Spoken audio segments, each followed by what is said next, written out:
It was 94 years ago this week on April 14th, 1931. It was MLB's opening day and the Boston Red Sox are in New York visiting Yankee Stadium. It's a historic day for Red Sox baseball because when they walk up to the plate on this day, the players will be wearing numbers on the back of their jerseys for the first time. The Yankees did this 2 years prior when they showed up on opening day 1929 with numbers on the backs of their jerseys that signified the Yanks' batting order. The Red Sox numbers were supposedly issued according to the player's position, and today's man of the moment was given number 1 as the Red Sox starting first baseman. Bobby Reeves played second, given number 2. Jack Rothrock was at third base and was issued number 3. Don't know who in the organization made the decision to start using numbers, but you figure it had to have been planned ahead of time before the jerseys were hung in the visitors' clubhouse. I couldn't imagine they did it like my second grade Pee Wee softball coach did when he pulled numbered t-shirts out of a box and just started throwing them at us. I imagine the players in 1931 didn't care too much about what number they got. Probably wasn't a big deal like it is now where players will pay teammate big money to swap numbers. But I'm pretty sure some of the players back in the pre-war days of baseball would want their lucky number. The Boston first baseman I'll be talking about today, he batted third on this opening day, going 2 for 4 at the plate. 2 singles and an RBI off Yankees Hall of Fame pitcher Red Ruffing in the Red Sox opening day loss. In this game, a couple of other Yankee Hall of Famers, Lou Gehrig and Tony Lazzeri, were both caught trying to steal second. But not the most famous guy in baseball back then, and still is today, Babe Ruth. He hit a homer, and when the Bambino stole second on this day, he wasn't caught. I asked my dad if he specifically sought out managers and coaches knowing that they played with some of the all-time greats back in the old days. He said he just got whoever he could get to sign his autograph book at the moment. Both of Bill's autographs I'll be showing today are from 1955 as manager of the LA Angels. And Pop has quite a few autographs from managers and coaches whose playing days were in the early 1900s. And I really don't get to talk about those players much. But thanks to William Joseph Sweeney, today I get to. He goes by Bill and played first base, making his MLB debut with the Detroit Tigers April of 1928, playing alongside Hall of Famers Henry Heilman and Charlie Gehringer. Jack Warner was also on this team and would later coach the LA Angels with Bill. Bill Sweeney was born a few days after the Christmas of 1904 in Cleveland, Ohio, and is a child number 6 out of 8. Bill's dad was 1 out of 15. Yes, Irish they be. And it sounds funny talking about all these kids and then saying young Bill was a student at the Immaculate Conception School. Maybe that's why later in life Bill and his wife would choose to adopt an infant son. Just one. When it came to his formal education, that stopped when he dropped out of school after the 8th grade, sometime around 1917, never looking back. Probably thinking school books weren't going to teach him what it takes to be a ball player. Growing up, like most kids, the teenager would play ball around town, and in 1923, played in the indoor league. And in 1924, played semi-pro ball with the Grennan Cakes team. Here's a few quotes from back then written to describe young Bill Sweeney. A real sensation at first. Just about the sweetest, youthful first baseman in the city. There doesn't seem to be a better prospect in Cleveland. A scintillating infielder. His Grennan Cakes team were the 1924 National Baseball Federation Class A champions. Early in 1925, the 5'11", 180-pound 20-year-old hooked up with the Wichita Izzies in the Western League Class A ball. And in his first game, hit a single and had 2 doubles. Great start? Didn't matter. Bill spent most of the season in Class B with the Springfield Senators of the 3I League. He rejoined the Izzies for 1926 and in 1927 headed over to the Texas League, playing for the Tigers' top affiliate, the Fort Worth Panthers. His play that season with the Panthers led to a call-up with the Tigers, making his MLB debut April 1928 as a pinch hitter, getting his first major league hit the following day. A couple of weeks later, when the Tigers came to Cleveland's Bill's hometown, all his friends organized a Sweeney Day to celebrate his arrival back home as a big leaguer. Bill went 0 for 3 with a walk. Not how he wanted to show out in front of his city, friends, and family. Yet Bill was given a wristwatch, a traveling bag, a cigar lighter, and one of those big floral horseshoe tributes that you no longer see. He started the season as Johnny Noon's backup at first base, but before long took over that spot. The Boston Red Sox took Bill from Detroit in 1930 Rule 5 draft, and he would share first base duties with Phil Todd. A few memorable 1930 moments for Bill Sweeney. The first was at Fenway Park with the game tied. It's bottom of the ninth, 2 away. Bill walks up to the plate to face Yankee reliever Roy Sherrod and proceeds to hit a walk-off double to beat the Yankees. A month later, playing the Tigers, he hit a pinch hit home run that won the game against his former team. And Bill came out on the good side of a fluky play at the end of the season at Fenway Park. Bill leads off the 13th inning, hitting a routine fly ball to right field. Tigers outfielder Roy Johnson was parked underneath it, waiting for the ball to fall into his glove, when all of a sudden a group of pigeons flew up off the outfield grass and right into the flight of the ball, causing Roy to miss the catch. Bill Sweeney stopped at second base and then took off and made it to third after a bad throw from Roy. Bill would score when the next batter up hit a sacrifice fly to win the game 1-0. Bill's 1931 fielding percentage of .993 was the best in the league, playing in 131 games, and the second best batting average on the Red Sox behind Earl Webb. Boston released Bill before the 1932 season, spending the next 2 with the Toledo Mud Hens. During his time in the majors, Bill Sweeney appeared in just over 300 games with 300 hits and 5 home runs. But his claim to fame would not be as a major league first baseman, but as a longtime Pacific Coast League coach and manager. Bill Sweeney's first taste of being a player-manager came in 1934 season with the Syracuse Chiefs, where he hit .335 with 10 home runs and played errorless ball at first base. He was purchased by the Baltimore Orioles of the International League in 1935, where he hit .357 and tacked on 13 more homers, only needing a hit in his last at-bat of the year, and he would have won the league batting title. The 1936 season found Bill playing for the Portland Beavers, and in his first at-bat for his new team, hits into a triple play. And a few games later, breaks his arm and was out for a month.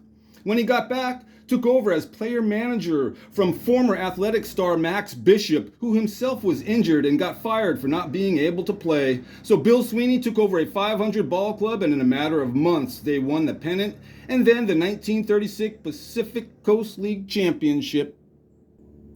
For 59 years, families in Oregon grew up reading the Oregonian's famed sports writer L.H. Gregory, who is in a couple of halls of fame for his work, and would start his writing column in 1921. He wrote this about Bill Sweeney: one of the great baseball managers who piloted a weird collection of oldsters, cast-offs, and a raw kid, 18-year-old Pete Koskarat at second base. And they won one of the most exciting pennants of the league's long history on the very last day. The winning single came off the bat of the youngster Koskarat, who Bill made a regular.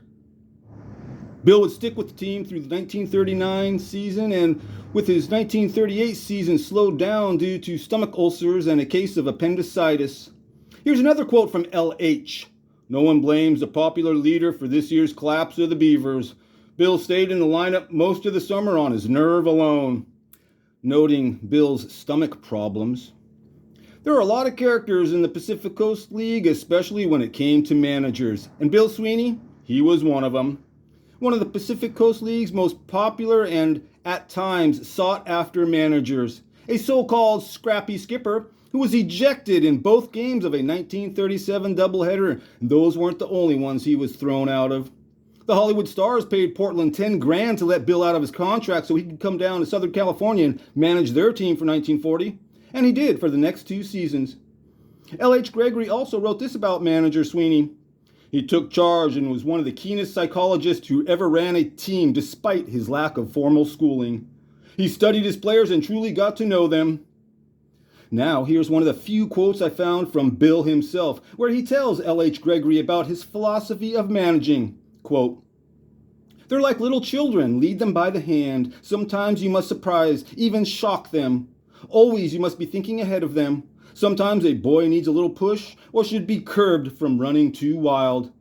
Just a hand on the rein is all they need, and you're there to give it." Unquote. While with the Stars in 1940, Bill hurt his hand in May and in July was knocked unconscious, colliding with Lou Stringer, missing the rest of the season with a bad arm and torn chest muscles. Sounds like a cool, calm, and collected manager. Well, in 1940, while managing the Hollywood Stars, who were in a big slump, after one particularly bad game, Bill was standing in the press room and noticed the night watchman and asked to borrow his revolver for a minute, then proceeded to shoot the chandelier. Another time while managing the Beavers at a game in Oakland, Portland was up 13-2 in the 8th inning and lost the game 14-13. Afterwards, Bill went nuts and destroyed everything he could get a hold of in the visitors' clubhouse, including all the bats and windows, but did not direct his anger at any one player. At the end of April 1941, Bill was hit by a pitch on the elbow and would only play 48 games, yet the club had its best season ever. And with only 2 dependable pitchers, they made the PCL playoffs under his leadership. The team would go with Ossie Vitt as their manager for 1942, but Bill was popular with the sports writers, and some of them wrote that he got a bad deal. A few days later, Leo DeRocha came out publicly saying the Brooklyn Dodgers should hire him to manage the Dodgers' top affiliate in Montreal, saying, "Sweeney is universally recognized as one of the smartest men in baseball and an outstanding manager." Bill switched teams in 1942, but not cities, becoming player-coach for the LA Angels, who finished 1 game out of first place. It's at this time Bill's playing days are winding down. After the season, Bill replaced Jigger Stass as the Angels manager, holding that job for the next 4 seasons. Bill Sweeney's 1943 team placed first, winning 71% of their games, and placed first again in 1944. But both teams would lose in postseason play, and he would resign after the 1946 season. Bill took a coaching job with the Detroit Tigers under manager Steve O'Neill for 1947 and 1948 before returning to Portland in 1949 to manage the Beavers for the next 3 seasons, but had less success than his first time. His next stop after that was managing the Seattle Rainiers for 1952 and 53, and despite solid seasons, there was a question mark around his resignation. And not too long after the 1953 season, the Pacific Coast League Baseball Writers Association named Bill Sweeney the league's all-time manager. He was back to LA for the 1954 season to manage the Angels for the second time with what writers said was probably the least talented team he ever had. Early in the 1955 season, Bill had to resign because of health issues and for 6 months struggled with a lingering illness that turned out to be a bad kidney. He would make his home in Portland just for the sheer number of times he was there, because in 1956 he was back in Portland for his 3rd stint as their manager, replacing Tommy Holmes. But things would turn drastic 6 games into the 1957 Pacific Coast League season when his career and life would end all in a matter of hours.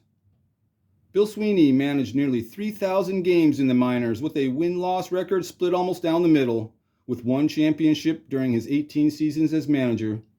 Bill Sweeney was inducted into the Pacific Coast League Hall of Fame in 2004, almost 50 years after his last game, which was on April 17, 1957, when Bill Sweeney and his Portland Beavers are visiting the San Diego Padres, and in the 5th inning, he came down with a bad stomachache, complaining about the pain but declining medical attention, instead finishing the game only saying it was the worst stomachache he ever had, and hoping a good night's sleep would help.